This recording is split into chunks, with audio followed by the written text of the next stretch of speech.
executive sitting in these companies doing absolutely everything. Try. That's what I'd like to tell everyone. Try things out. You can always course correct if it doesn't work. Marketing teams should invest in a good MarTech stack.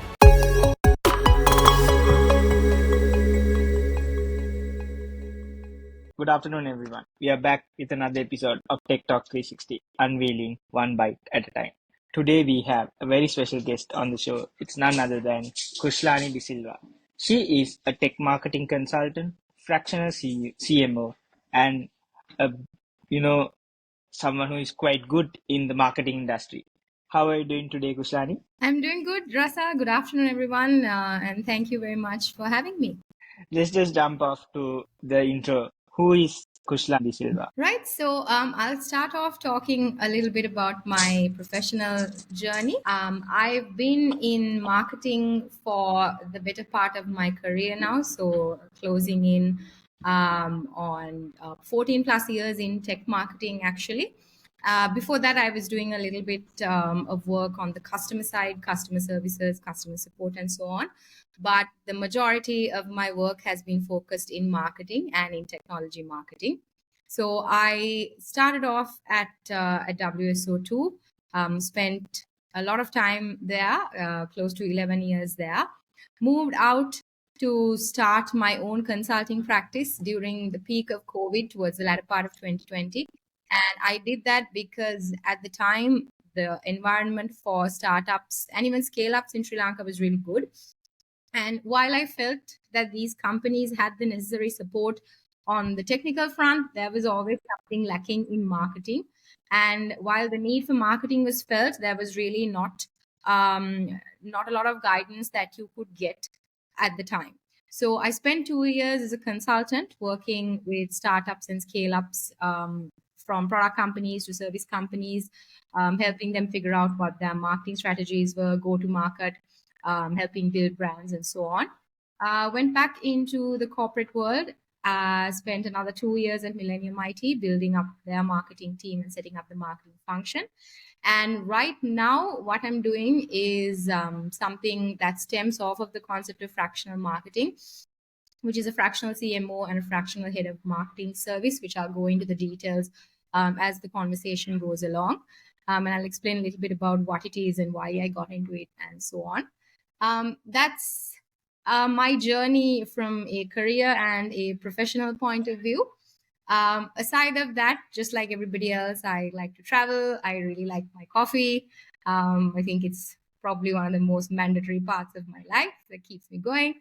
And I'm also into fitness because I think anyone who's in tech, well, now if you think about it, every industry is really stressful, but tech has a particularly different flavor of stress. So I spend a lot of time focusing on my fitness and health as a means of alleviating stress and really kind of keeping me sane. Yeah, that's a little bit about me. Quite a long journey, and some great turns from there as well. So, yeah. So, Definitely.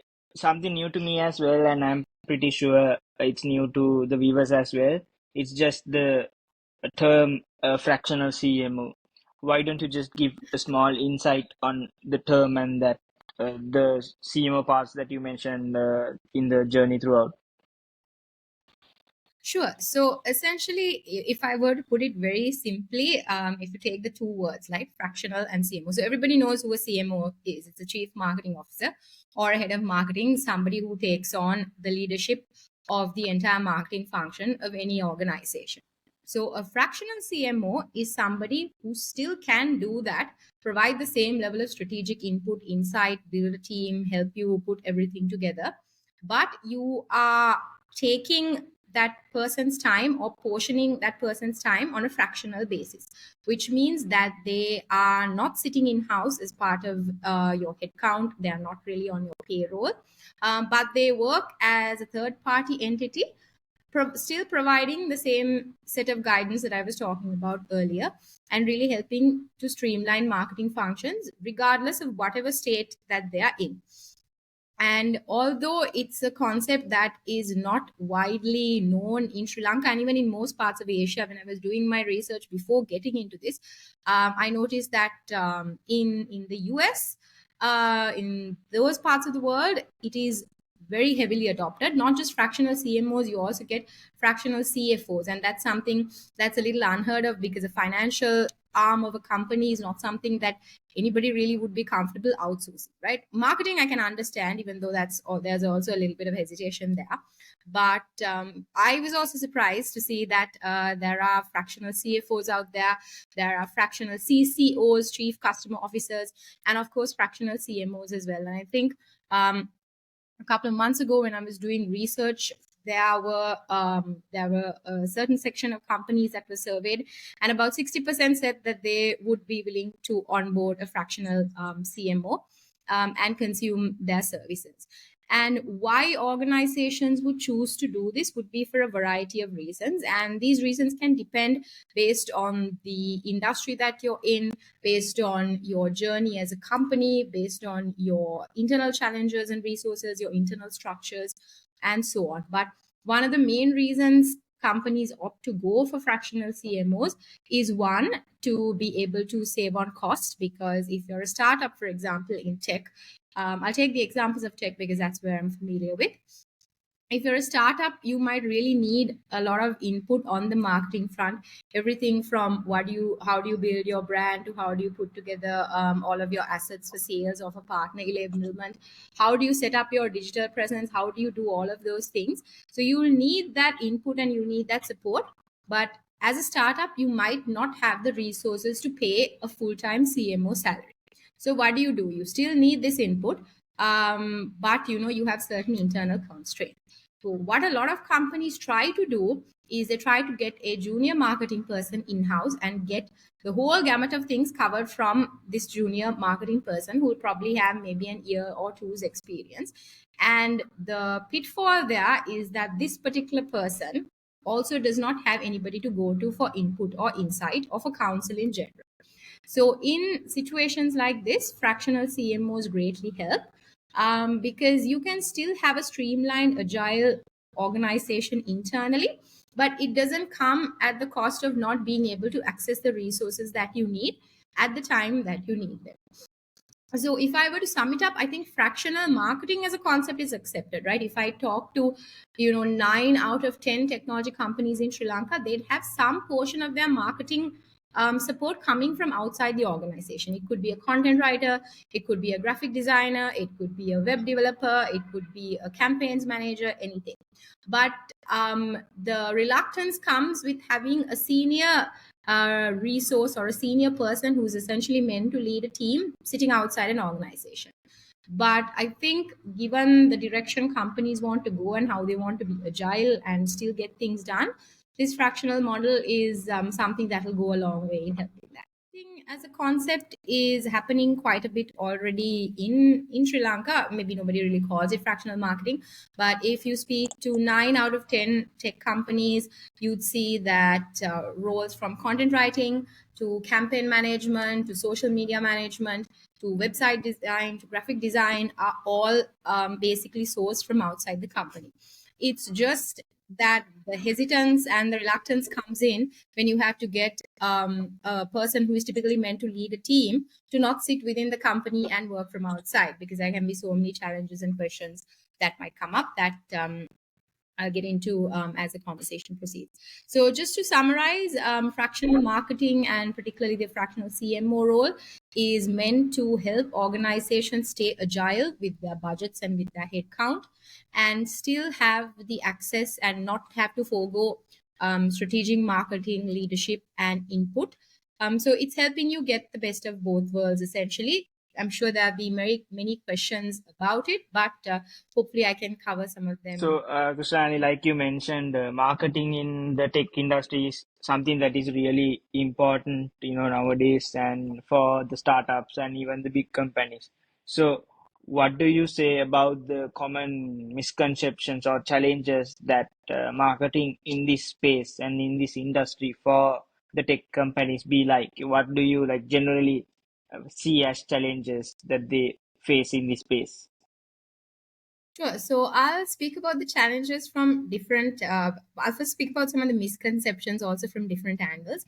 So I know the misconception I'm going to talk about now is a legitimate one because I had the same misconception as well. That tech marketing is very difficult. That it's complicated. It's difficult. It's not fun. It's not as energetic as you would like it to be. So, as a result, a lot of people who are in other forms of marketing, I'm seeing this changing, which I think is very positive. But a lot of people, marketers who are in other industries are very hesitant to join tech, thinking that it'll be a little difficult for them to catch on and get things going. I will admit that it is different because if you look at if you go back into standard, marketing mix sort of principles, the marketing mix for a services company or for an FMCG would vary significantly to the marketing mix for tech, right? Tech would be a lot to do with content, with certain types of events, with thought leadership, and so on. So because of that, I agree that there is a bit of a learning curve. Okay, so I will start. I'll first speak about one of the very common misconceptions that there is in tech marketing, and that is that tech marketing is really difficult. So people or marketers who are in other industries are a little hesitant. They're very curious about tech marketing and they want to get into it, but they're still a little hesitant, thinking that they might not be able to fully grasp what it is and be able to really give it their best shot. But what I would like to say is, I would say it's different. It's not difficult, because if you look at marketing, some of the basics, no matter what industry you are in, will still apply. So you might have to do a little bit of you might have to do a little bit of learning before you can actually grasp it fully. But the good part about that also is that there are so many resources out there, whether you're trying to get certified in SEO or digital, or figure out what a content strategy is and so on. There's a lot of resources out there that will help you, and it is also something, just like any other form of marketing, you will be learning it on the job essentially. So you make a few mistakes as you go along. You will be doing write-ups and things that the first cut is just not going to be good, but it's okay. Just like any other form of marketing, whether you come from a services background or from a FMCG background or any other background, it will still take you a little bit of time, but the dynamics that you get exposed to in tech marketing are very, very positive, because you're in tech. That means the marketing that you do is also very tech centric. So the tools that you get to use, the strategies, everything is very modern and new, so that exposure is very good. So if you're worried about joining tech marketing, don't be. There are lots of resources to help you. There is a little bit of learning curve, but it's nothing that you cannot navigate. In terms of challenges in tech marketing, I would say this is something that I see all the time, both in startups and scale ups. Again, this trend has shifted a little bit compared to maybe 2 or 3 years ago. Is that you understand the importance for marketing? If you're, regardless of whether you're a startup or a scale up, you know that your website needs to be good. You need to have content. Your brand needs to be consistent. You have to run events. But more often than not, there is one very overworked marketing manager or marketing executive sitting in these companies doing absolutely everything, right? And I see this time and time again. If you're lucky, some of these companies will have 2 or 3 people. If not, chances are that it is just one person running the entire show. Now, while this might work in the short term, let's say that you absolutely have a couple of marketing activities that you need to get out the door. So you immediately hire someone and say, hey, look, we need to get XYZ done, right? That's okay, but that's not sustainable. You cannot expect that person to keep doing that over a period of time. But very unfortunately, I keep seeing that. So at the end of the day, what you end up with is your marketing engine is not fully functional, because one person cannot manage socials and create content and optimize your content for SEO, update the website, go around and take pictures for social media posts. One person cannot do that. So Exactly. the effort will happen, but they will not be the most optimal. Secondly, that person will also be overworked and burnt out and not feel like giving it their best. So the challenge I see here is that companies resort to doing this because they know marketing is important, but they don't want to make that investment in marketing. So you try to get everything kind of done from one person. So that again is where, and again, the frustration this person will also feel is because more often than not, this is someone who is probably not very senior as well, maybe a couple of years into industry. So they don't have anyone to mentor them or go to support, bounce off ideas. So they are kind of left in their own little shell to figure everything out and get things going, right? So this is also one of the areas where fractional CMOs and a fractional head of marketing can help, because you're there to be able to guide that person and even tell them, look, you have 10 things on your list, but you need to prioritize these 3 things. The rest, let's put together a calendar, let's even it out, and let's make sure that we are not trying to accomplish everything at the same time. So this is a challenge, I think, and again, this challenge exists because the people with tech marketing specific skills are very hard to find, particularly in Sri Lanka, right? The skills for marketing in other domains are very prevalent, but tech marketing, and I would say even product marketing, is very difficult to find. Now you find the specialists like those who are very good at SEO, those who are very good on the digital side, but finding sort of like a T-shaped marketer who's good in multi dimensions of tech is difficult to do. So yeah, people would argue saying that, but doesn't that mean that the person that you spoke of earlier, who's doing 10 things, can grow into becoming this full stack marketer or this T-shaped marketer? They can, but you also need to give them some room to specialize in certain areas as well. So then that way they are growing as individuals and as marketers, and the company gets the most benefit from them as well. So yeah, I think the misconception and the challenge actually both go hand in hand if you think about it. Perfect. Such, it explained and detailed answer, but to the point. So, if I could ask you this question, so you have been working with different teams, mentoring and even, mentoring the marketing teams. What strategies do you find the most effective, if there is any concept that you would say, and what tips that you can, tell the viewers, especially the young people, to achieve these overall business objectives? Right. So I think I just shared something yesterday, I think, about how you can build an optimal marketing team for B2B SaaS, right? So I think there are a set of roles that you absolutely need to have, because if you look at a company, let's take again the context of B2B SaaS, right? Like you have a product, you need to drive in inbound lead generation. There might be events you might want to sponsor.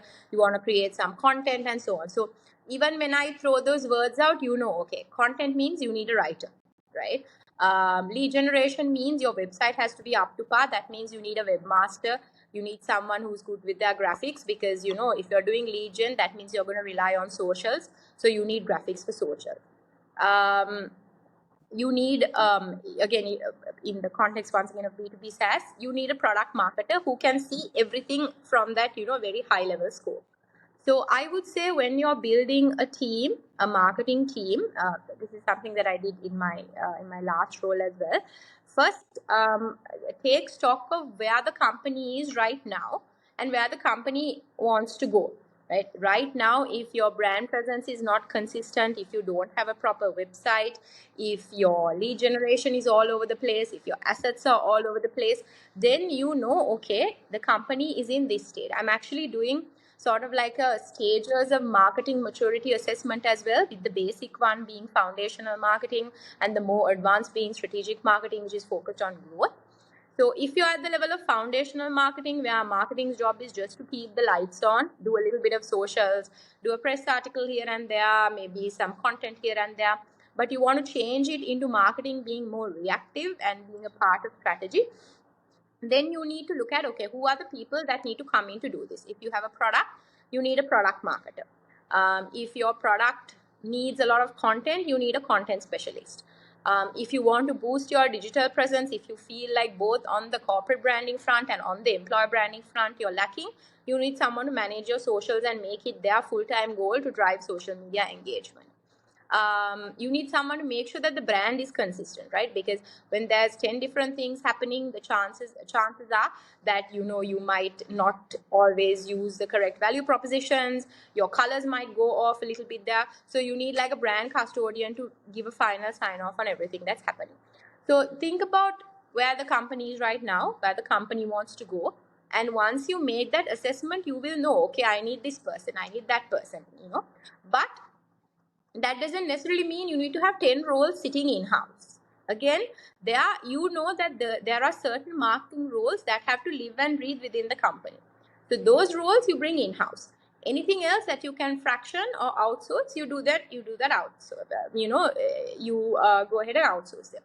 And then you can build an agile team. And obviously we live in a day and age where hybrid models are very, they are the Yeah. thing of the present and the thing of the future as well.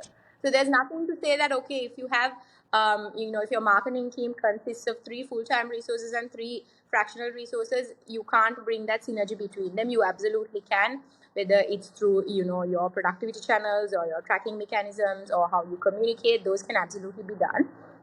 But if you're in a senior marketing role and you're tasked with building a marketing team, look at, just to summarize, look at where the company is, where the company wants to go, what the gaps are from a strategy point of view, and then that will in line translate to the gaps from a talent point of view as well.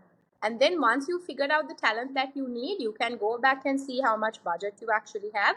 Figure out, okay, priority 1, in-house resources. Where do I find them? Priority 2, outsourced or fractional resources. Where do I get them? I build this team, and then of course, teams are agile as well, right? You play along. You do maybe like a 6-month trial.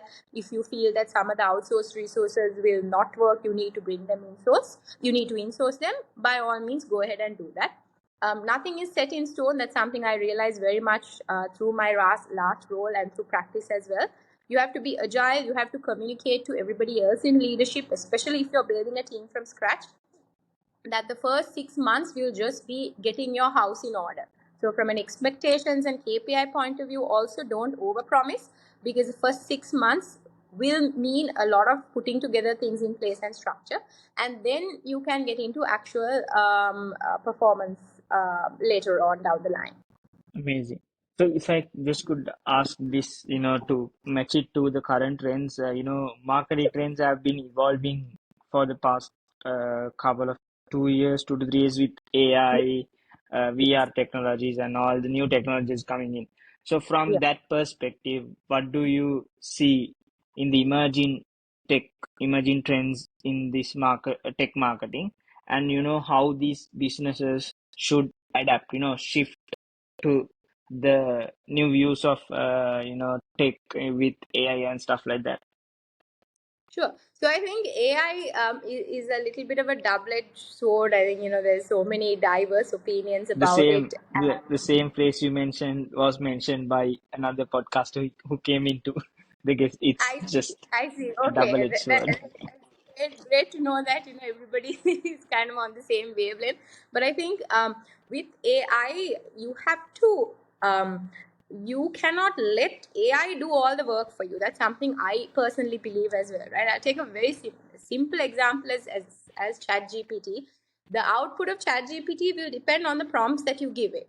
And the easiest tip I can tell you is, don't take the first thing that comes out of ChatGPT. It is not good. It is not going to be good.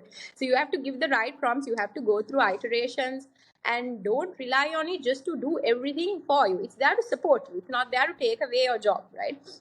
It's there to support you. But at the same time, look at being smart. Like, if you feel like you are spending a lot of time on monotonous processes, or you're just unnecessarily putting to use productive time for things that are not productive, then use AI, use tools, right? If you're just doing a quick post for LinkedIn, and then you have 10 other writing jobs in hand, use ChatGPT and get something generated out fast. That's okay. But have your own set of best practices and guidelines. For example, what I follow is, I know ChatGPT uses a set of words that it always uses. So when I go and see social media content of large corporate brands and I see those words, I'm like, okay, ChatGPT is at work here, which is not a good perception for that brand. So have a discipline where you say, okay, I'm going to use ChatGPT, but here are some of the things that I'm going to avoid, right? I'm going to check the content and see if this is there. I'm going to check for plagiarism. I'm going to see if, I can actually understand this. Because if you can't understand something that's generated, chances are that your target audience is not going to understand it as well. So be smart about it. Don't let the tool do the brain power. You're the person with the brain, right? So get the support, get its help, but use your brain if I have to be very blunt, and then make sure that it's done and dusted, and you get quality output. And at the same time, with AI and with martech in general evolving, I think marketing teams, particularly small marketing teams, should invest in a good martech stack, whether it's using Trello to track team tasks, or whether it's using simple tools like Adobe Photoshop, so somebody who's not even very proficient in graphics can put something together. Whether if you're trying to build a website, then you need to have tools like SEMrush in place to make sure that you're optimizing for the right keywords. So something I believe in is that a marketing team or marketer is as good as the tools that they use. So tools are very important, and this is an ask for business leadership as well, because the difficult conversation that you have to have is, okay, you have 4 marketing people in the team, why do you need 4 tools? But the tools are meant to make the productivity of those team members better. So if you're a CEO watching this, support your team, get the right people in, and at the same time get them the tools to help them, because right now there are tools that can do any number of things, from generating content to images to videos, what have you. But as a team and as a person, as a marketer, build your own discipline to make sure that you're not cutting short on quality just because you have a tool that's going to help make your life easier. Amazing. So, just, maybe it can be a follow-up questions. If I ask you for businesses that who look to enhance their marketing strategies with all those tools, what advice would you give them, to use this technology and to stay competitive in the market? Every day, some marketers might focus on growth, some may be focused on numbers, different Right. strategies they have. What advice would you give them? In tech marketing also, there's a lot of FOMO, like fear of missing out, and I see this a lot on employer branding efforts, right? If you take a simple example, just like Women's Day, now it is an obligatory thing to have a Women's Day post and to give something to the female workforce and all of that, which is all fine. But I think what I would encourage, again, leadership and even marketing leadership, is whether you're doing things for employer branding or whether you're doing things for actual lead generation and awareness, do what works for your brand and what works for your customers, because you might be competing in the same space, but you might have a different value proposition, and there might be a different set of things why customers come to you as opposed to going to the competition. Your competitor might be a large scale mass market brand that everybody knows, but that doesn't mean that everybody has to know your brand as well. Maybe you're more niche, maybe you're more specialized, maybe your audience, maybe your customers like to work with you because you're not mass market, because you're just as the customer is selective of the vendor, you are also selective of the customer. Some customers like that, they don't like vendors who work with just about anybody, because there has to be culture compatibility, there has to be vision compatibility, all of that. So I would say, when you start out as a business, you know what you're trying to do, right? You know who you're trying to do it for, and you know why you're doing it. So stick to those guidelines when it comes to marketing as well. Don't get carried away with like trends or whatever is happening at the time. It will get you to a certain point, you get engagement on socials, but it's short lived. So I would say is that a lot of trends come about. Be conscious about the trends that you pick. Make sure that it works for your customer, not just for your customers. Think of your community also, right? Your community is bigger. Your community might be your partners, they might be your future customers, they might be your future talent, future recruits. So look at how it will work for your brand. If it doesn't work for your brand, whether it's a new tool that everybody is using or whether it's a new strategy someone's using. If you're in B2B SaaS and everybody is doing free trials and you feel like you should do a free trial, but if you cannot work your product in a way that a free trial gives the most advantage, don't do the free trial, stick to the paid version. So I think these conversations actually go beyond marketing, more into business also. So even again, my ask from leadership is marketing will come to you wanting to do things that are trending and ask you to do free trials and free demos and free consultations and all of that. But look at what you stand for as a business, look at your customers, and then go down that path. Take market trends into action, but always take it with a pinch of salt, so that you're not going down just the direction of the market trend, but you're picking the trends that actually make sense to you. Perfect. Also, this question I've been asking throughout, all the episodes. If you could say to the younger generation or inspire the youth to come into the industry that you are in or the space that you handle, where would they start, and how should they build up the journey so far for in the current world, and how is it going now? So I think right now there are actually quite a lot of openings in tech marketing that I am seeing. Unfortunately, the openings are for those overworked tech marketers that I was talking about earlier, where one person has to do the entire thing. But having said that, I think you can start. There are so many places that you can start. If you're passionate about content, you can start as a writer or a content creator, period, right? If you're passionate about digital presence, then you can start with managing social media. You can start by learning a little bit about SEO and so on. And what I would say is this might be not the typical type of advice someone would give, but after you've got into tech marketing a little bit, try to also build your brand within tech marketing. Try creating your own content. It can be something as simple as top 5 basic tips if you want to optimize your website for SEO. So let's say you've been working on SEO for about 4 or 5 months as a new tech marketer, and then you learn a couple of things, right? So build your brand, because the tech marketing space, the tech space lacks tech marketers, if I were to just put it very simply. So if you build your brand, then there will be demand for your talent. So as soon as you start with the notion that, okay, I'm going to get to know this industry. And while I do my work in the corporate space, I'm also going to build my brand. So get in based on your passion, based on what you really like. Try it out. If you feel like it doesn't work, again, it's very agile. You can take a step back and figure out what you want to do next. But most importantly, document what you're learning, I would say, in some form, and then create content through what you have documented and what you have learned. Because platforms like LinkedIn, Twitter, even TikTok, you can use it to easily create bite-sized content and put it out there, and those will really help you build your brand as well. So for anyone curious about tech and wanting to come in, figure out the path you want to take based on what your passion is or what kind of work you've done earlier.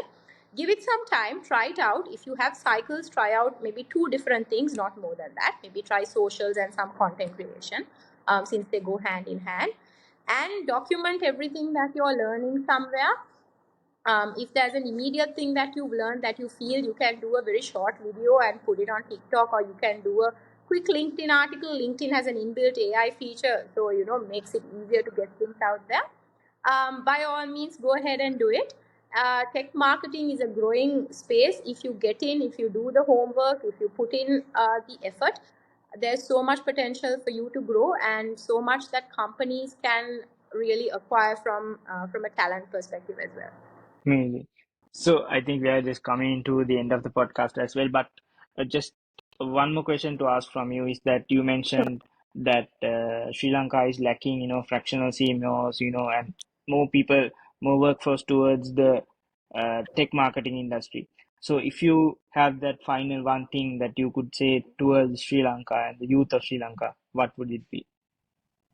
So I think the dynamics of employment and teams are changing in general. I think it started with COVID, with hybrid working, and with I mean, I in my consulting time, I've worked with clients. I've had very productive engagements, and I've never met any of them. But it hasn't hindered the relationship that we have. When I started, I started this new set of services again. I reached out to them. We still had good conversations. So it doesn't have to be the traditional way of working earlier. So my what I would say to companies is be open to new ways of working. Give it a shot. You don't have to get into long-term engagements immediately. Give it a shot and see. You will know then whether it works for you or not. Have very open conversations from the get-go, so you can figure out how to make the most of the engagement. And as someone who's starting on this path of fractional CMO and kind of fractional strategic marketing leadership, what I also try to do is I try to make it as flexible as possible for clients so that they get to know me, and then we can kind of figure out how we move on into next steps. So in general, I'd say be open to new ways of working. There's a lot of benefits from working with fractional resources as well, based on how I see it, because they work with other companies and other industries, so you're more open to what's going on as well, right? But it all depends on how the synergies happen between the two. It could work, it couldn't work, but by all means be open to try. That's what I'd like to say.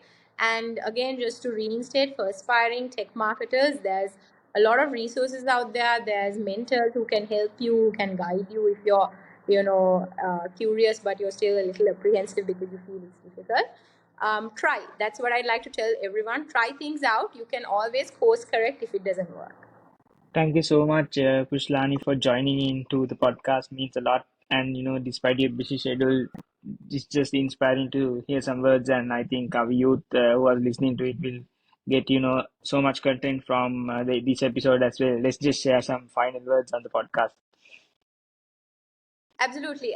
Thank you so much, Rasal, for having me and for asking me to come. And I'm very grateful that I had the platform to speak about something that I'm very passionate about. I mean, I'm also still learning about it. I'm also still creating resources and material because I feel like there's a lot of knowledge that needs to be created.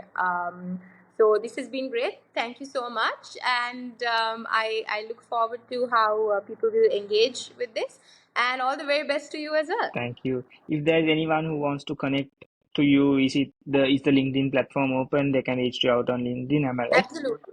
I mean, Anytime you can reach out on LinkedIn. I create a lot of content on the whole fractional space through and LinkedIn as you well. are a top voice as well.